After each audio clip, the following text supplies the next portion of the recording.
Hey there folks, Neil here, coming at you with a brand new episode of IWALVG Finds. Take a look at what I found this week.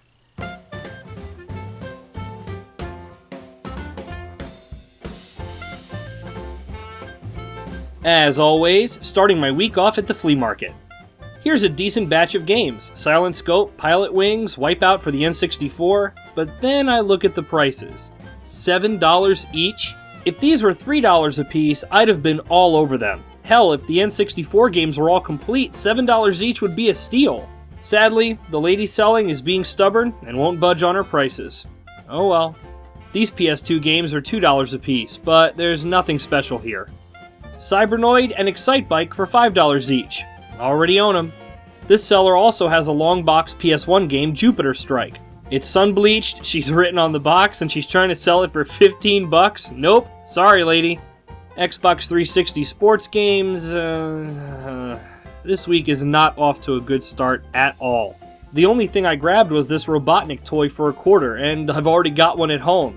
I hope tomorrow's Goodwill visit goes better than this. Nope, not much better. Same old crappy games that have been here for weeks now. Although I did find this copy of Lloyd Alexander's The Book of Three, the first in the Prydain Chronicles series. Disney's film The Black Cauldron is based off of these books. I love the film and I've always wanted to read the series, so for $1, I figured I'd give it a shot. Another Goodwill. Jeez, am I gonna find any games this week? Finally, a good game for a good price. Medal of Honor Underground for PS1 for $3. I traded my copy of this game a long time ago. Time to add it back into my collection. Headed back into my favorite pawn shop, where it looks like my luck is vastly improving. Over in the Wii games, I spot a complete copy of Metroid Prime 3 Corruption, as well as a copy of Knight's Journey into Dreams, grabbing these for sure. Nothing new in the display case filled with 360 games, but on top of the case is a shoebox with some dusty old NES titles. I either have most of these or I'm not interested in them, except for Shooting Range, which is an NES Zapper game. This is the first time I've ever seen a copy in the wild. $5 total is a fantastic deal for this haul, and when I got to my car, I discovered something that sweetened the pot even further.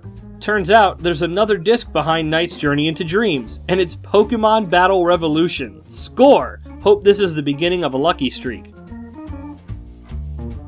Back to 2nd and Charles I go, where I find the typical collection of overpriced games. Blaster Master, blasting again for PS1 for a little under $6. That's about average for this game. Death Trap Dungeon, another PS1 game for $5. That's a really good price. Cool game, but holy crap, it's difficult. Spawn the Eternal. I'm a huge Spawn fan, and yet I've never owned this game. I remember playing it when it originally came out. It's an awful title, but I'm a sucker for Spawn stuff, so I'm gonna grab it.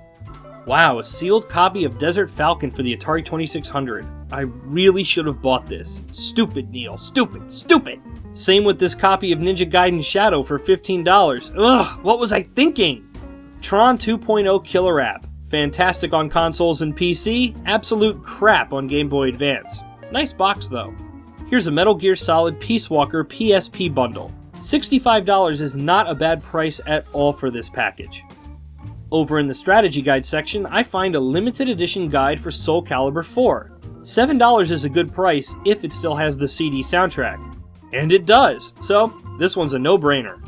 As is this copy of Onechanbara for Nintendo Wii, complete for $6 measly little dollars. That's way cheaper than your average eBay price. Already own the Xbox 360 version of this game, so I may as well snag this one too. $25 worth of finds, which, once again, thanks to my trade-in credit, I obtained for, yes, you guessed it, free.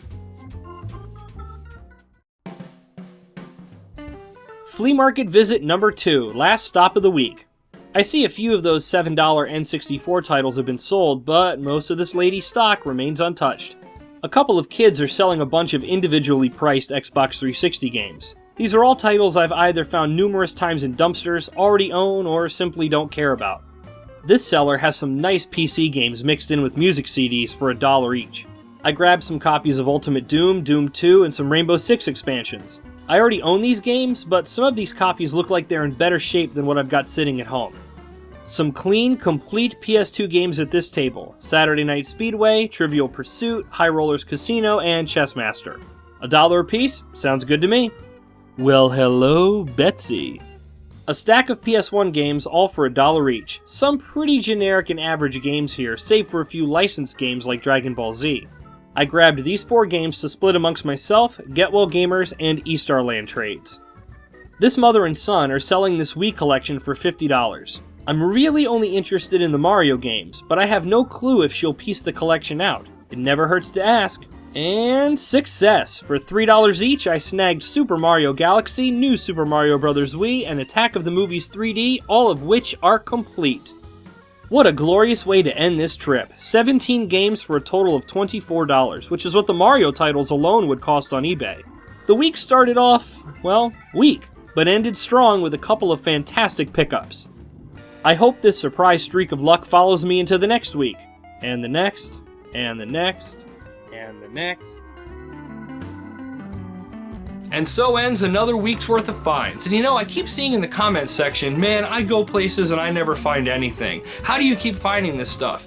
Basically, just keep going back to different locations. And if there's a place you haven't set foot in yet, go in there and take a look around, because there might be some hidden treasures in there. Swap meets, Goodwills, flea markets, pawn shops, secondhand stores. Go check them all out. And just because you found something one week and then the next couple of weeks you didn't find anything, doesn't mean it's over, doesn't mean that store is dead. Just keep checking it out. Make sure you have some extra cash on you, and if you come across any of those places, pop in there and take a look around, because as I've shown you time and time again, you never know what you'll find. Until next time, my name is Neil, and I will always love video games. Have a good one.